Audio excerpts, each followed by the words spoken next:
Hi.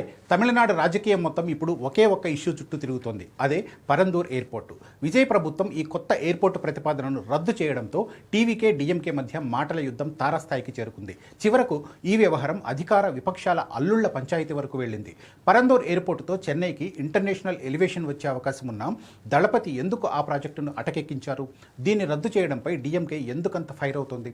అసలు Parandur airport ప్రాజెక్టులో ఏముంది?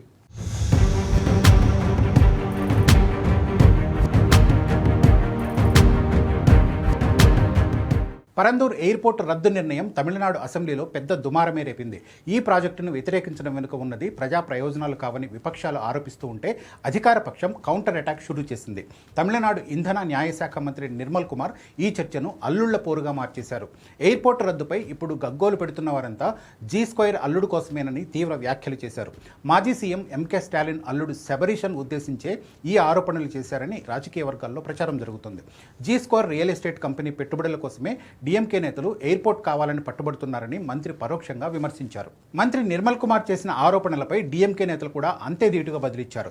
గతంలో ఈ ప్రాజెక్టును వెనకేసుకొచ్చిన మాజీ ఆర్థిక మంత్రి తంగం తెన్నరసు అధికార పక్షంపై ఎదురుదాడికి దిగారు.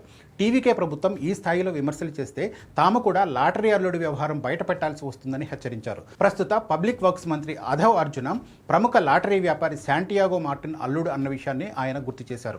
ఎయిర్పోర్ట్ వ్యవహారాన్ని ఈ లాటరీ అల్లుడు డీల్ చేస్తున్నాడా అంటూ తెన్నరసు వేసిన ప్రశ్నలు సభలో వేడి పెంచాయి.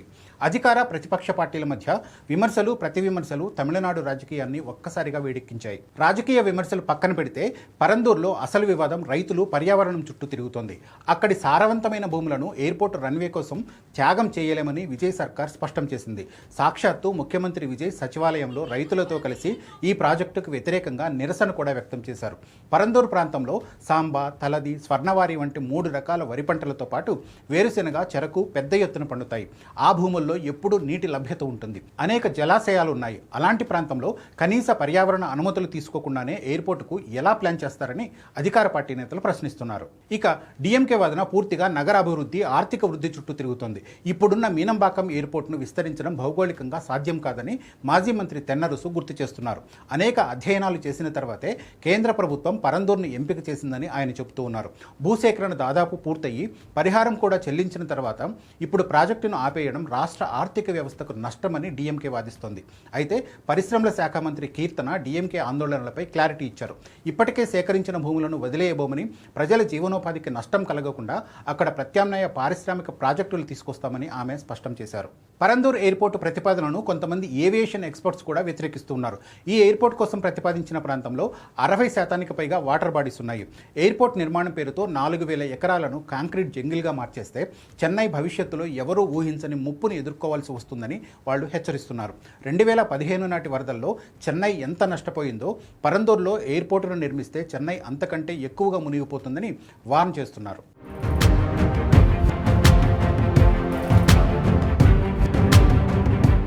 మరోవైపు గత డీఎంకే ప్రభుత్వం ఎంతో ప్రతిష్టాత్మకంగా చేపట్టిన ఈ ప్రాజెక్టు సరిహద్దు రాష్ట్రాల్లో కూడా చర్చనీయాంశమైంది. బెంగళూరు, హైదరాబాద్ ఎయిర్పోర్టుల వంటి బిగ్ స్టేటస్ ఇప్పుడున్న చెన్నై ఎయిర్పోర్టుకు లేదు. ఈ స్థాయి ఎయిర్పోర్ట్ నిర్మాణం కోసమే తాము ప్రయత్నించామని డీఎంకే చెబుతోంది. పరందూర్లో ఎయిర్పోర్టు నిర్మిస్తే చెన్నై మహానగరం బెంగళూరు, హైదరాబాద్ను మించి దూసుకుపోతుందన్నది ఆ పార్టీ నేతలు చెబుతున్నమాట. అయితే రైతుల విస్తృత ప్రయోజనాలతో పాటు పర్యావరణ అంశాలను దృష్టిలో పెట్టుకుని ఈ ప్రాజెక్టుపై ముందుకెళ్లకూడదని సీఎం విజయ్ నిర్ణయించారు. కుప్పంలో ఎయిర్పోర్ట్ కోసం ఏపీ ప్రభుత్వం ప్రయత్నాలు చేస్తున్న సమయంలో పరందూర్ను వదులుకోవడం చారిత్రక తప్పిదమని డీఎంకే చెబుతోంది.